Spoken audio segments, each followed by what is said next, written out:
마법 미스코리아 같다. 여러분, 아름다운 밤이에요. 오늘 이 네? 방금 그게 대체 무슨 일이었냐고요? 그건 정말 엄청난 경험이었어요. 설명하자면 제법 긴 이야기가 될 텐데 시작은 그래 그거였어요. 여느 때처럼 편집을 하고 있는 날이었는데 킨텍스에서 메일이 왔어요. 킨텍스가 나한테 왜 메일을?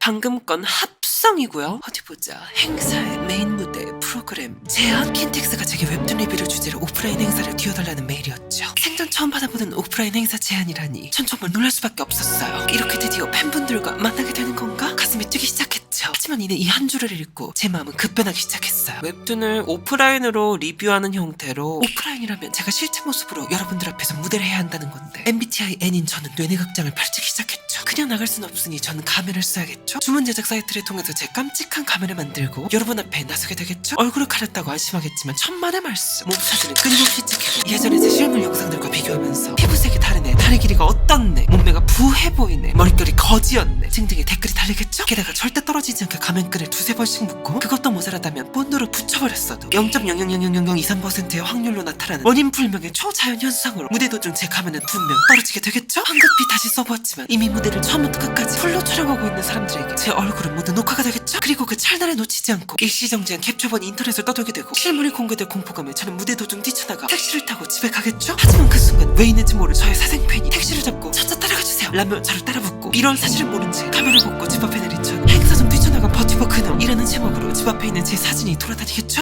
그 뒤는 어떻게 될지 여러분도 다 아실 테니 굳이 여기서 말하지는 않겠어요. 이러한 이유로 전 담당자님께 정말 감사하지만 다음 기회에 라고 메일을 쓰던 도중 야, 버튜버인데 실제로 나갈 필요 있어? 그냥 행사도 버추얼로 해. 라는 친구의 말을 듣고 뇌리에 무언가 스쳐갔어요. 그래, 생각해보니 버추얼로 행사를 할 수도 있지 않을까? 그럼 이 끔찍한 비극도 세상에 벌어지는 일이 없을 거고 말이에요. 저는 즉시 반신반의하며 메일을 보냈어요. 혹시 버추얼로 하면 안 될까요?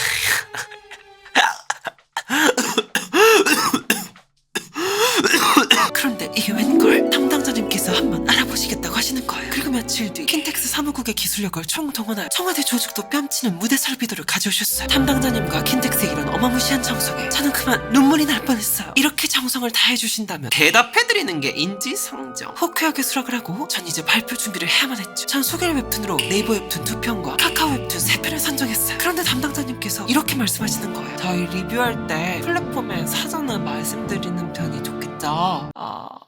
그래요. 뭐든 처음부터 쉽게 될 리가 없죠. 갑자기 작가님들에게 안녕하세요. 작가님 작품을 리뷰해도 될까요? 라고 물어볼 수도 없는 노릇이니 프로젝트는 여기서 무산. 물론 평범한 오타쿠라면 여기까지였겠죠. 하지만 이 진짜 오타쿠 덕분이라면 이야기가 달라진답니다. 평소 연이 있던 카카오와 네이버 웹툰 담당자님들께 메일을 보냈고 스마스하게 허가를 받아냈답니다. 자, 작품들도 선정이 됐고 이제 PPT를 만들 차례인데 제가 왕년에 또 핍퀸으로 날렸거든요. 핍퀸이 뭐냐고요? PPT의 퀸이라는 뜻이에요. 하지만 10년이면 강산이 변하듯 PPT 트렌드도 1년이면 10번을 변한답니다. 왕년에나 놀던 저는 이제 뒷방 늙은이나 다름이 없기 때문에 이번 기회엔 외주 사이트를 통해 부탁해보도록 하겠어요. 기쁜 마음으로 견적을 요청해봤는데 세상에 40만원이라니. 전 그만 입을 틀어막고 말았어요. PPT로 40만원을 벌 수 있다니 이게 바로 제가 찾던 일자리예요. 이렇게 된 거 내가 직접 하겠다. 갑자기 제가 40만원짜리 일을 한다고 생각하니 너무 즐거운 거 있죠? 하기 싫어. 이 짓을 대학 기회도 하게 됐다니 정말 끔찍하게 짝이 없어요.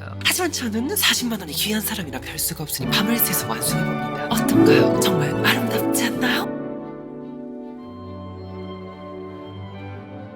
이제 PPT도 준비가 됐지만 마지막 단계가 남았어요. 귀한 시간 자리를 빛내준 우리 귀빈 여러분들을 위해 작은 선물을 준비하고 싶었답니다. 어떤 굿즈가 과연 저 행사의 품격에 걸맞을지 고민한 결과 웨빙원 티셔츠 그리고 덕분 쿠션 준비하게 됐어요. 참 좋은데 뭔가 이타고 키치한 뭔가가 없을까? 바로 그거예요. 이 마스터피스를 굿즈로 만드는 거예요. 영감이 떠오른 저는 그 즉시 팬아트 대회가 끝나고 100만 년 만에 이 팬아트를 그려준 팬분께 연락을 드렸어요. 굿즈를 만들어도 되냐는 물음에 흔쾌히 허락을 해주셨고 그렇게 덕분 장패도가 탄생하게 되었답니다. 정말 gorgeous and beautiful. 자, 이제 행사 준비 끝났으니 참가자분들을 모집할 차례가 됐어요. 제 유튜브 커뮤니티에 파티에 참가해주실 여러분 모집글을 올렸답니다. 하지만 막상 올리고 나서 덜컥 겁이 났죠. 100분이나 참여된 자리에 간 사람들이 보여줄까? 만약 신청자 수가 저조하면 담당자님께서는 분명 덕분이 인기 개 없는 하꽃딸이었잖아. 덕양수한테 맡길걸 라고 말씀하실 것만 같았죠. 하지만 여러분은 저를 배신하지 않았어요. 100명을 훌쩍 넘는 숫자의 여러분들이 참여해주셨고 오히려 전 참가자분들을 선별해야만 했죠. 또 여러분들이 웹툰을 소개해주는 코너도 준비했기 때문에 웹툰을 소개할 인터뷰 대상자분들도 선정을 해야 합니다. 그렇게 전 찐덕후분들을 3분 선정했고 이젠 폭풍 전야의 마음으로 행사 날만을 기다렸어요. 이윽고 행사 당일이 되고 전 떨리는 마음을 컨트롤하지 못해 잠을 못 자 제 목소리와 텐션은 밤샘 발표 준비를 하고 수업에 온 대학생의 그것과 같았죠. 마침내 행사가 시작되고 사람들이 입장하는 모습이 제 화면에도 보이기 시작했어요. 자, 오래 기다리셨습니다. 목을 가다듬으며 최후의 준비를 하고 있는데 뭔가 이상했어요. 바로 현장이 지나치게 조용하단 거였어요.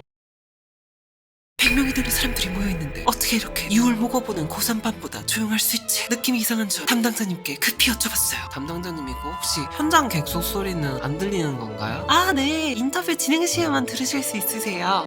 아. 이때부터 전 저의 뇌내 그래픽카드를 오버클럭킹하기 시작했답니다. 제가 무슨 말을 해도 찍소리도 들리지 않는 무대에서 혼자 원맨쇼를 해야 했지만 여러분들이 열렬한 환호와 리액션을 해주고 있다고 스스로에게 최면을 걸기 시작했죠. 자, 어때요 여러분? 재밌으셨나요? 자, 어때요 여러분? 재밌으셨나요? 네, 재밌으셨기를 바라고요. 처음엔 어려웠지만 하다 보니 점점 익숙해지기 시작했어요. 정말로 여러분들의 목소리가 들리는 것 같았죠. 이게 바로 마음의 힘? 이 웹툰을 왜 추천할까요? 첫 번째로 해골이 너무 잘생겼다. 그렇게 순조롭게 발표를 하던 도중 갑자기 핸드폰에서 카톡이 울리기 시작했어요. 견난줄로 확인해보니 담당자님께서 오늘 참가하기로 한 인터뷰 대상자 한 분이 불참하셔서 인터뷰를 2명만 진행해야 한다는 내용이었죠. 그 순간 제 마음속에서는 혼돈의 쓰나미가 몰아치고 있었지만 전 혼신의 힘을 다해 포커페이스를 유지해야만 했어요. 고개를 흔들며 춤추고 있는 이 모습 뒤에 전 머릿속으로 미친듯이 상황을 정리하고 있었답니다. 결국 인터뷰 시간이 돌아왔고 손위영님을 모시겠습니다. 안녕하세요. 제가 추천하고 싶은 웹툰의 제목은 1초라는 작품입니다. 줄거리를 간단하게 설명해 주실 수 있으실까요? 모르시나 봐요. 죄송합니다. 미래를 보는 소방관 이야기입니다. 그게 단가요? 소방대가 좋은 말씀 너무 감사했습니다. 네, 감사합니다. 이제 불참한 두 번째 인터뷰 대상자분을 호명해야 했는데 자, 마지막으로 권예빈님을 모십니다. 전 아무 일도 없는 척 원래부터 인터뷰가 두 분인 척 스리슬쩍 넘어갔죠. 뭘 들고 나오셨어요? 그게 뭐죠? 공식 굿즈라서 정말 쉽지 않다. 덕분님 막 2차 창작 썰 같은 거 써보신 적 있죠? 아니요, 저 그런 거 천하람 소녀 그런 적 없는데요. 있을 것 같은데. 전혀요. 이제 기다리고 기다리다 경품 추첨 시간이 됐어요. 기다리던 명품 주점 타이밍이 왔습니다. 어떻게 선물을 줘야 할지 고민하고 있던 저에게 문득 저희 고등학교 선생님이 기억났어요. 오늘이 며칠이야? 23일? 23번 일어나. 오늘이 10월 7일이죠. 10 더하기 7은 17번. 축하드려요. 선생님 감사해요. 선생님의 가르침이 세월이 지나도 이렇게 빛이 나네요. 혹시 지금 아까부터 손 난로 같은 거를 이렇게 계속 비비고 계시는 분 누구신가요, 지금? 네네네네. 저 아까부터 무슨 파리가 하는 것처럼 계속 나와가지고 저분께 빙의다 티셔츠 드릴 수 있으실까요? 너무 좋아하시네요. 네, 축하드립니다. 30만 구독자를 달성했기 때문에 30번 참가자분 혹시 계실까요? 30번 참가 잠깐만. 안 돼. 아니, 이분은 오늘 아주 개를 타셨네. 그렇게 행사가 끝나고 진이 다 빠진 저는 김혜수 선생님처럼 뻗어 있었고 과연 여러분들이 많이 좋아해 주셨을까? 현장 분위기 좋았으면 좋겠다 하고 생각하고 있었죠. 그 순간 담당자님께 전화가 왔어요. 덕분님 정말 대박이에요. 행사장 통제가 필요할 만큼 줄이 길었고 입장 못하시고 밖에서 관람하신 분들도 많았어요. 그제서야 저는 한시름 놓을 수 있었답니다. 그렇게 행사가 끝난 뒤 이번 행사 1등 공신 페나트라 굿즈 제작을 허락해주신 팬분께 선물로 상패들을 보내드리며 팬카페를 둘러보고 있었는데 웹툰쇼 인터뷰를 하게 되었다. 하지만 의문이 생겼다. 버티버 1대1 인터뷰는 대체 어떤 형태로 진행된단 말인가? 일반적인 1대1 인터뷰라면 이러할 것이다. 하지만 덕분님은 당연히 현장에 직접 나오시진 않을 것이었다. 왜냐? 가면 같은 데서 나온다. 여러분들 실을 만나게 춤추다가 바로 쫓아가지고 넘길 수 있어. 그럼 웹툰에 촬영부터 올려면 후장이지. 검색해서 보내면 보시면 어머, 저도 인터뷰인데 안녕하세요. 그러니까 엄청난 역분이 긴장을 풀어주셨다. 경품 뭐 제일 받고 싶으세요? 저 피자요. 전 환생자. 와, 인터뷰한 사람한테 경품 선택권을 준대요. 원하시는 굿즈를 하나 갖고 가실 수 있게 선택권을 드리도록 하겠습니다. 피자 하시겠지? 난 역시 환생. 방패드가 필요합니다. 저 쿠션 가질게요. 자, 그래서 제 파란만장한 첫 오프라인 행사는 이렇게 끝이 났고요. 이렇게 썰푸는 영상이 되게 오랜만인 것 같아요. 그죠? 요즘 쇼츠의 악마와 계약해서 발연기를 하면서 어린 시절 꿈이었던 성우의 꿈을 아주 야매로 이루고 있는데요. 구독자 팡팡 늘고 돈도 팡팡 벌면서 아주 인생 짱이다 나 진주인데 이제 짱이란 말 쓰지 말자. 라는 생각이 들기도 했지만 제 원래 썰퀸의 모습을 그리워하던 분들, 그리고 영상을 통해 저라는 사람과 소통하고 저라는 사람 자체를 좋아해 주셨던 분들에게 항상 맘 한켠에서 죄송하다는 생각이 들었어요. 그래서 사실 이 브이로그 영상도 주최 측에서 요청해 주신 게 아닌데 제가 꼭 만들어 보고 싶다고 강력 주장해서 이렇게 만들게 되었습니다. 어떻게 재밌으셨나요? 제 영상 기다려주셔서 감사합니다. 앞으로도 우리 계속 함께해요. 그리고 사실 좀 진지한 말씀을 드리자면 제가 섭외를 받은 거잖아요. 저 섭외비 받았어요, 여러분. 웹툰 페어 측에서 섭외를 하실 때 100명가량의 사람이 동원이 되어야 되는데 이 정도의 사람을 끌어올 수 있을까? 이거를 되게 많이 고민을 하셨을 것 같아요. 그런데 저를 초청하기로 결정해 주신 건 이렇게 여러분들이 와줄 거라고 생각하셨기 때문에 저를 초청해 주신 걸 거거든요. 그러니까 저는 여기 여러분들 덕분에 초청받은 거죠. 그러니까 오늘 같은 좋은 자리를 만들어 주셔서 정말 감사드립니다, 여러분. 정말 여러분 덕분이에요. 이 말을 정말 꼭 드리고 싶었고요. 자, 그러면 지금까지 덕질하며 분석하는 덕분이었고 오늘도 여러분 덕분입니다. 와!